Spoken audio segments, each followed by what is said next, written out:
There's a common enemy among our brave soldiers, an enemy that's been part of every war and every conflict that we've ever traveled to. No matter where our soldiers travel, the enemy is there, and it can hospitalize, debilitate, and kill our soldiers without firing a single weapon. Although it can pack a mighty punch, this enemy can fit in the palm of your hand.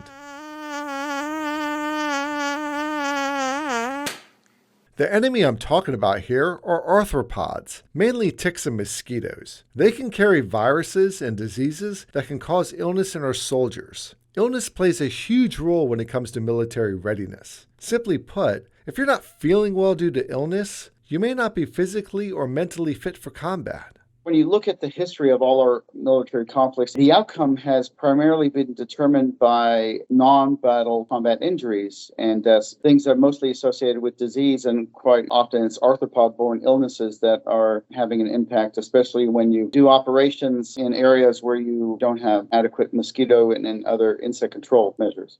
Mosquitoes and ticks can spread harmful, debilitating, and sometimes deadly viruses, including yellow fever, dengue fever, malaria, and Lyme disease. Some of these viruses are endemic to areas where our soldiers deploy, putting them at serious risk as soon as they arrive. We have some vaccinations to help protect against specific diseases, but we simply cannot vaccinate our soldiers against every mosquito-carrying disease. Canned spray repellents are useful, but soldiers are taught to be nimble and carry only the bare necessities with them. In the real world, the time constraints, you got to get them in there. And so they're left with only what they can carry, and they're supposed to carry deep, but they don't always have access to it right away. But they always have the uniform. And the thought was take one less complicating factor out and make it more passive in the sense that you have your uniform, you have to wear the uniform, the uniform's already been treated for you, you won't have to retreat, and you're ready to go. That's Eric Bernier, a former national program leader for medical, veterinary, and urban entomology at ARS, who recently retired. Bernier spent most of his career at ARS working with the military to develop insect repellent treatments that could be applied to service member uniforms. Clothing is normally worn on most of the surface of the body to protect the body when we're out in the environment, and that's the most logical choice to put a repellent treatment into the fabric and protect us from getting bites, because as we've learned, we can still get bites through clothing as well as through the skin. Going back to the 1970s, the Department of Defense worked with ARS to work on clothing impregnates that would help keep mosquitoes, especially mosquitoes and ticks, from either attaching or crawling across the surfaces, in the case of ticks, but mosquitoes from biting through the surface of the fabric. And by 1991, it became standard issue to treat uniforms with permethrin in the field. Permethrin is an insecticide that is considered safe and effective for application on garments, including clothing material for our soldiers. As Bernier mentioned, it's been used since the early 1990s, but its effectiveness tended to wear off on the fabric pretty quickly, especially when it's used in the field and when the garments were routinely washed.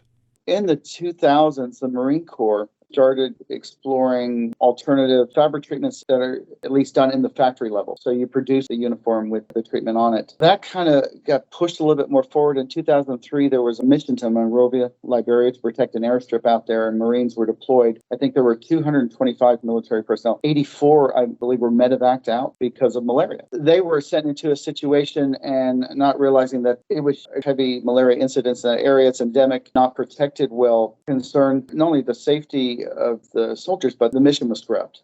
It was around that time that the military challenged ARS to develop a technology to produce a safe, effective, and long-lasting mosquito repellent that can be applied directly to service member uniforms.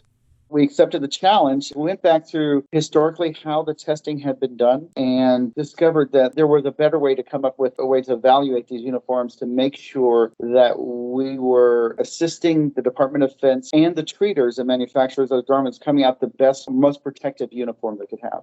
Bernier and his team experimented with several repellents, including DEET, which was developed by USDA back in the 1950s, and it's still used today. The problem is, most repellents don't last on clothing, especially after many washes.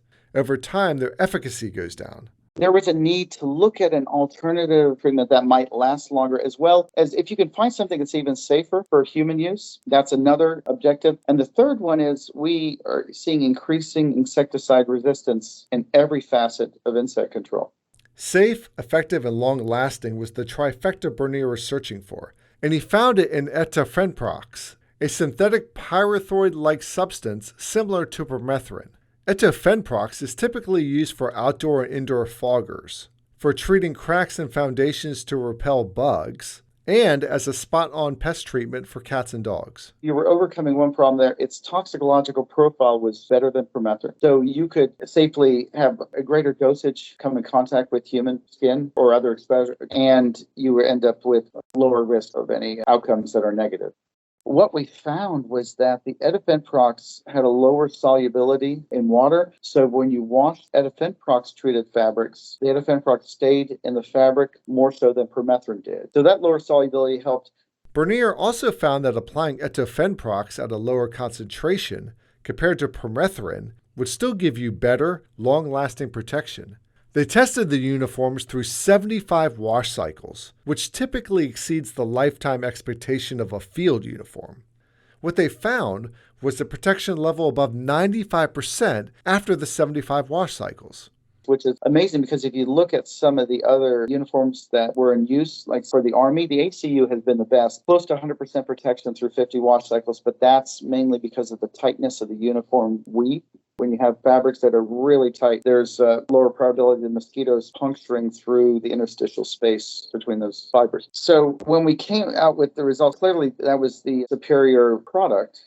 In addition to military use, Bernier sees great potential applying Etofenprox to civilian clothing, bed sheets, bed netting, and other uses. However, being able to keep our brave soldiers safe and healthy is what Bernier is most proud of when it comes to his research. It's one of the most rewarding things I've done. And when I used to give talks on the subject, I would start and say, this is maybe not the most complicated science I've been involved with, but certainly the most rewarding in terms of protecting people with the potential to benefit civilians.